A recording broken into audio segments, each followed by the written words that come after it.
네, 진보당 브리핑 시작하겠습니다. 부대변인 이미선입니다. 법정에서도 끝까지 발뺌하는 후안무치 아리셀 박순관 대표 규탄합니다. 23명의 노동자가 목숨을 잃은 아리셀 중대재해 참사가 발생한 지 200일 가까이 되었지만 박순관 대표는 여전히 책임을 부인하고 있습니다. 어제 1차 공판이 열린 법정에서 아리셀 대표로 책임을 통감하고 가능한 모든 방법을 동원해 피해 회복을 위해 노력하고 있다고 악어의 눈물을 흘린 박순관 대표는 정작 본인은 실질적 경영 책임자가 아니라며 중대재해처벌법의 처벌을 피하려 했습니다. 정말 비겁하고 파렴치합니다.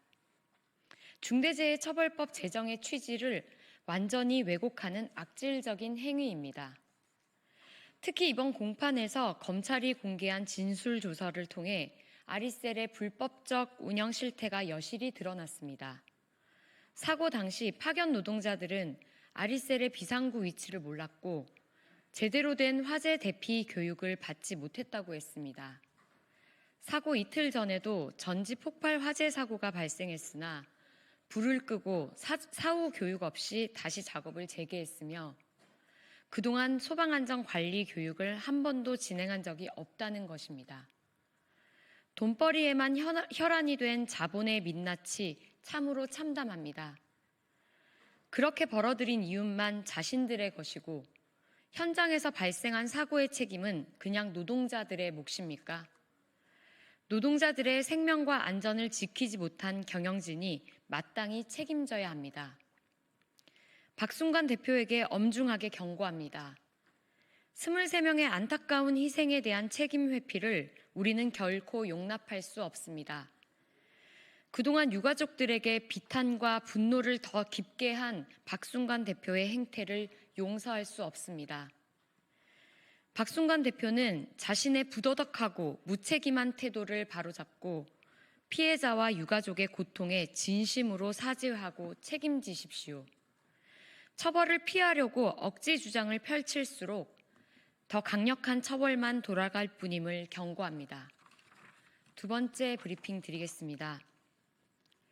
주 5일 근무 가능해진 택배 현장, 안전한 일터를 기대합니다. 지난해 9월부터 CJ 대한통운이 주 7일 배송 시스템 도입을 추진하겠다 선언하며 택배 노조와 CJ 대한통운 대리점 연합이 교섭을 진행하여 잠정 합의안을 도출했습니다. 이달 중에 조인식을 체결하고 이어 3월까지 추가 교섭을 통해 단체 협약을 체결할 예정입니다. 이것으로 올해부터 주 7일 택배 배송제가 시작되었으며 아울러 택배 노동자가 원한다면 주 5일만 일할 수도 있게 되었습니다.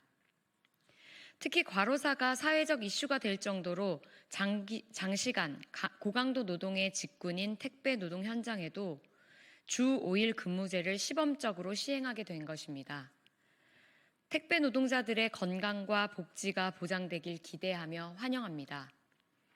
특히 주 5일 근무제와 연차 유급휴가, 경조사 휴가 등의 도입은 특수고용 노동자들이 겪어온 불합리한 처우를 개선하는 데 큰 도움이 될 것입니다. 장기적으로는 노동의 질을 높이는 데 기여할 것입니다.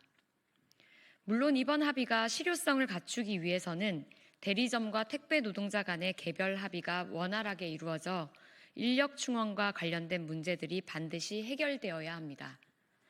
인력 충원에 따른 비용 부담 문제나 휴일 수당 문제 등은 현장 노동자들의 목소리를 반영하여 더욱 세밀한 규정과 지원책이 마련되어야 할 부분입니다. 따라서 선언으로만 끝나지 않도록 노사는 지속적인 대화와 협의를 통해 더욱 안전하고 안정적인 근로환경을 구축할 수 있도록 노력해야 합니다. 이번 합의가 성공적으로 자리 잡고 택배 노동자들의 삶의 질 향상에 기여할 수 있도록 더욱 촘촘하게 보완해 가야 할 것입니다. 이상 브리핑 마치겠습니다. 고맙습니다.